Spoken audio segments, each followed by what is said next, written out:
আসসালামু আলাইকুম। আজকে আমরা লব্ধির দিক সম্পর্কিত একটা গুরুত্বপূর্ণ উদ্দীপক নিয়ে আলোচনা করব।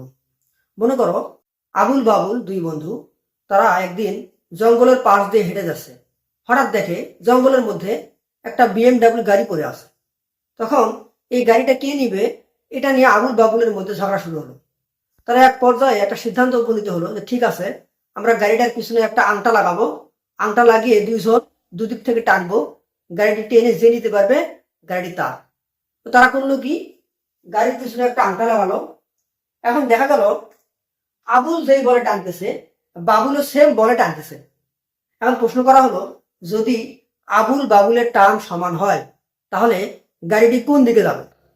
তো মনে করি আবুল টানতেছে পি বলে, বাবুল টানতেছে কিউ বলে। বলা হয়েছে আবুল বাবুলের টান সমান, অর্থাৎ পি সমান কিউ, এবং এদের মধ্যবর্তী কোণ আলফা এবং এদের লব্ধি পি এর সঙ্গে থিটা কোণ তৈরি করে। তাহলে আমরা লব্ধির দিক নির্ণয়ের সূত্র থেকে আমরা জানি ট্যান থিটা সমান Q sine alpha divided by P plus Q cos alpha. যেহেতু আবুল এবং বাবুলের টান সমান আমরা বলেই দিছি, তাই আমরা পি সমান কি বলতে পারবো। তাহলে এই সূত্রে আমরা কিউ এর পরিবর্তে পি বসাবো। তাহলে ট্যান থিটা সমান P sine alpha divided by P plus P cos alpha. আমরা উপর নিচে পি কমন নিয়ে কাটাকাটি করলে এখানে থাকবে শুধু সাইন আলফা আর নিচে থাকবে 1 প্লাস কস আলফা। আমরা ত্রিকোণমিতিতে এই sine alpha 1 plus cos alpha সূত্র পড়ছি। আমরা জানি ত্রিকোণমিতিক সূত্রানুসারে সাইন আলফা সমান 2 sine alpha by 2 cos alpha by 2 এবং 1 প্লাস কস আলফা সমান 2 কস স্কয়ার আলফা বাই 2। এগুলা ত্রিকোণমিতিক সূত্র। এখন উপর নিচে 2 2 cos alpha by 2 cos alpha by 2 কাটা যাবে। তাহলে এখানে থাকবে sin alpha by 2 divided by cos alpha by 2। আর আমরা জানি sin বাই cos মানে tan, অতএব tan থিটা সমান tan আলফা বাই 2। আমরা দুই পাশ থেকে tan কেটে দিলে আমরা পাবো থিটা সমান আলফা বাই 2। অর্থাৎ লব্ধি ভেক্টর দ্বয়ের মধ্যবর্তী কোণকে সমদ্বিখণ্ডিত করে।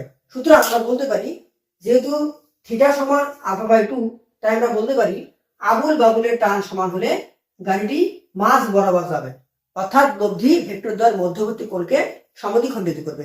এখন যদি বলা হয় দুটি ভেক্টরের মধ্যবর্তী কোণ 120 ডিগ্রি এবং ভেক্টর দুটি যদি পরস্পর সমান হয় তাহলে লব্ধি কত ডিগ্রি কোণে সমদ্বিখণ্ডিত করবে? তাহলে 120 অর্ধেক কত? 60 ডিগ্রি। এই বিষয়টা একটু মাথায় রাখবা। এখন এই প্রশ্নের একটা বিপরীত প্রশ্ন করা হলো। বলা হলো, যদি গাড়িটি মাঝ বরাবর চলে তবে দেখাও যে আবুল এবং বাবুলের টান সমান ছিল। তাহলে যেহেতু আমরা এবারে বলতেছি গাড়িটি মাঝ বরাবর চলতেছে, অর্থাৎ প্রশ্নে বলা আছে থিটা সমান আলফা বাই 2, তাহলে আলফা সমান 2 থিটা।